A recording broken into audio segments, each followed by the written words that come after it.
अस्सलाम वालेकुम, क्या हाल चाल है? मज़े में है, रोज़ा खुल गया है। इस वक्त तो एनर्जी होती है काफ़ी, है ना? मुझे किसी ने लिखा था कि ये आप क्या करती हैं, आप ऐनक पहले ही उतार लिया करें, ये बात शुरू करती हैं और ऐनक उतार लेती हैं। तो फिर मैंने उन्हें बताया कि मुझे नज़र नहीं आता सही। अब सामने जो है तो कैमरा है, उसको मैंने ऑन भी खुद करना है और ऑफ़ भी खुद करना है और थोड़ा फासले पे भी रखा हुआ है ताकि बहुत करीब से भी शक्ल ना आए। तो ऐनक में फिर मुझे नज़र आता है ना, वरना फिर क्या करें। अब हम इस उम्र में तो हमें ये मसले भी हैं। तो फिर उसको समझ आई। जवान बच्चों को तो नहीं पता होता ना कि बुज़ुर्गों के और बूढ़ों के क्या क्या मसाइल हैं। अब देखिए, मैं इसकी डायरेक्टर भी खुद हूँ, राइटर भी खुद हूँ, प्रोड्यूसर भी खुद हूँ और प्रेजेंटर भी खुद हूँ और क्या उसे कहते हैं, कैमरा के पीछे भी मैं हूँ और आगे भी मैं हूँ और मैं ही मैं हूँ। तो बस फिर क्या है, यही कुछ कर रहे हैं हम, खुद ही खुद से कर रहे हैं, तजुर्बात कर रहे हैं और माशाल्लाह आप लोग पसंद कर रहे हैं, तो बस मैं करे चली जा रही हूँ। तो अभी ना मेरी अपने पोते से बात हुई, अहमद से। आजकल उनके एग्ज़ाम्स हो रहे हैं, तो फिर वो इंशाल्लाह आएंगे।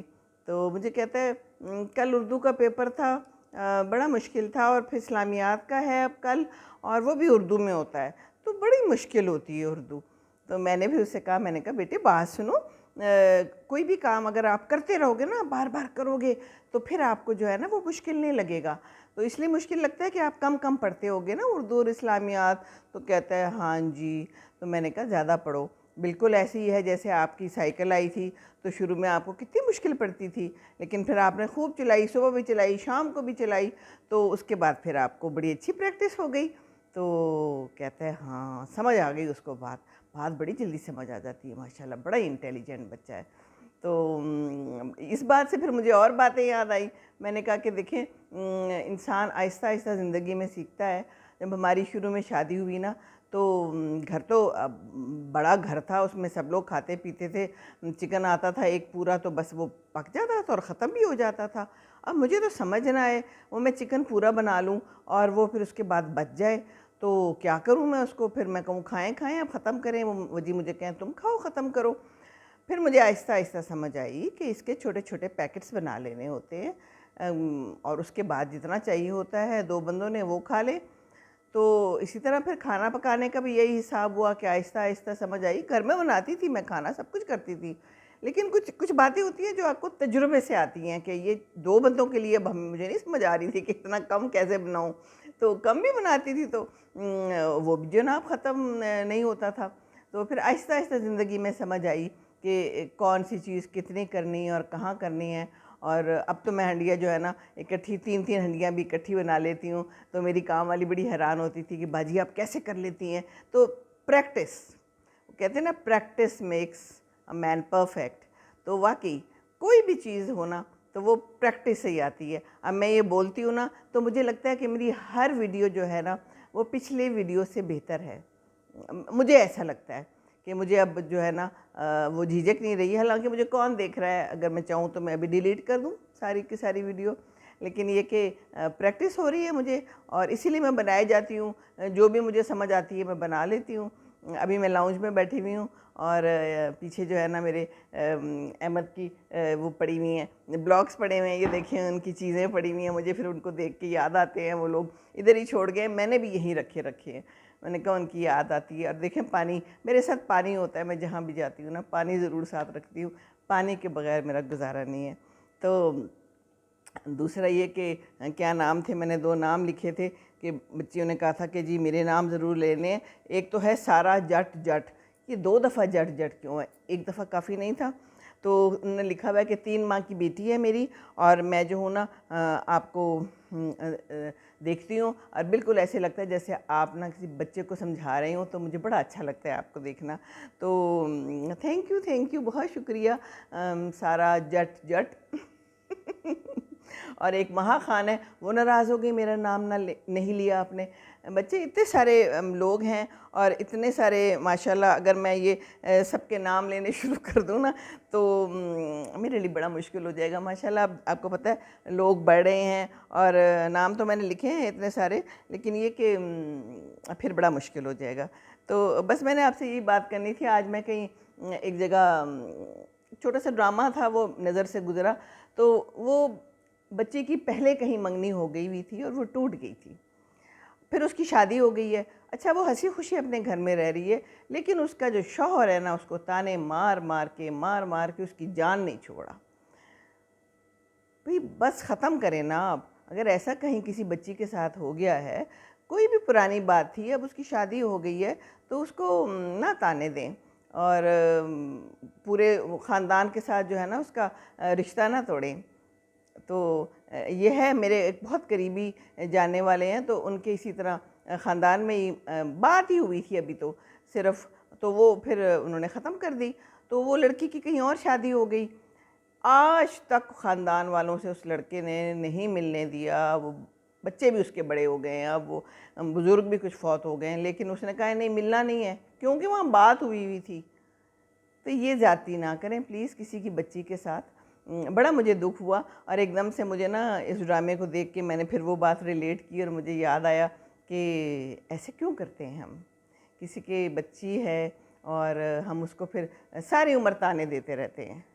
अगर वो कहीं गलती से आ जाए या उसके कोई बच्चा भी आ जाए तो नहीं, उसकी शादियां भी नहीं करनी, उनके साथ कोई ताल्लुक़ नहीं रखना, तो ये तो बड़ी गलत बात है ना, ऐसे तो नहीं करना चाहिए। देखिए ज़िंदगी तो बहुत छोटी सी है, वही वाली बात है कि क्या भरोसा है ज़िंदगानी का, आदमी बुलबुला है पानी का, यूं करके फुड़क जाता है। तो एक दूसरे का ख्याल रखना चाहिए और एक दूसरे के जो है ना ख़िलाफ़ नहीं होना चाहिए किसी सूरत में। और जो बदगुमानियाँ भी पाली हुई होती हैं ना, ये भी बड़ी ख़राब होती हैं। जो हसद है ना इंसान को मार देता है, ये मैंने अभी कहीं लिखा था, मुझे कहीं बड़ा अच्छा एक कोट नज़र आया, तो मैंने इसको लिख लिया कि अगर किसी की आप तकलीफ़ होती है ना, किसी की तारीफ़ से आपको, तो इसका मतलब है कि आप जो है ना हसद में मुब्तला हैं। और अगर किसी की आपको बात सुन के अच्छा लगता है और लोग कहते हैं माशाल्लाह माशाल्लाह, तो इसका मतलब है कि आप में ना हसद नहीं है। तो हसद ना करें पास करें यहाँ तो हसद जो है ना बहुत काम ख़राब है। तो और अगर लोग आप पे एतबार कर रहे हैं और आपकी बात सुन रहे हैं ना, तो इसका मतलब है कि आप कुछ ना कुछ तो कर रहे हैं, तो कुछ अच्छा करें। ये अब सोशल मीडिया का ज़माना है, कम्युनिकेशन का ज़माना है। अब सिर्फ तस्वीरें लोड कर देना, I am at the airport, I am in फलाना hotel and I am in शांगा मांगा क्या है इससे, हमें क्या मज़ा आता है? हम नहारी खा रहे हैं, हम इस वक्त ब्रेकफास्ट कर रहे हैं, लोग ऐसी चीज़ें जो है ना वो डाल के तो मज़े कर रहे होते हैं और इन्जॉय कर रहे होते हैं, और फिर थोड़ी थोड़ी देर बाद देखते हैं कितने लाइक्स आए हैं, है ना? ऐसा होता है ना। और मैंने तो यहाँ तक सुना है कि वो फ्रेंड्स को फिर नाराज़ हो जाते हैं कि जी आपने लाइक क्यों नहीं किया, हमने अपनी तस्वीर डाली थी, तो मैंने तो तुम्हारी तस्वीर को लाइक किया था, तो तुमने क्यों नहीं किया। तो खैर लाइक्स करना अच्छी बात है, लाइक करते रहें लेकिन ये है कि इसमें नाराज़ ना हो और सोशल मीडिया को अच्छे कामों के लिए भी इस्तेमाल करें ना, इसमें इतना कुछ सीखने को है फ़ोन में, तो सीखें, अच्छी अच्छी बातें सीखें और दूसरे से नाराज़ ना हो और दूसरे के लिए अच्छाइयाँ ही जो है ना वो आप पैदा करें। तो बाकी ये कि अब मिर्ज़ा गालिब जो हैं वो मेरे पास हैं और उनका कोई शेर तो मैंने पढ़ना है, तो ये मैंने रखा हुआ है। आपको पता है अब्बू मुझसे कल भी पूछ रहे थे कौन सा शेर पढ़ा, तो एक किसी ने मुझे लिखा था कि मेरे अब्बू भी जो है ना मिर्ज़ा गालिब को बहुत पसंद करते हैं और आप शेर ज़रूर पढ़ा करें और हमें बड़ा अच्छा लगता है। तो ये मुझे ऐसी एक शेर बड़ा अच्छा लगा, सुना होगा आप लोगों ने, सादा सा शेर है।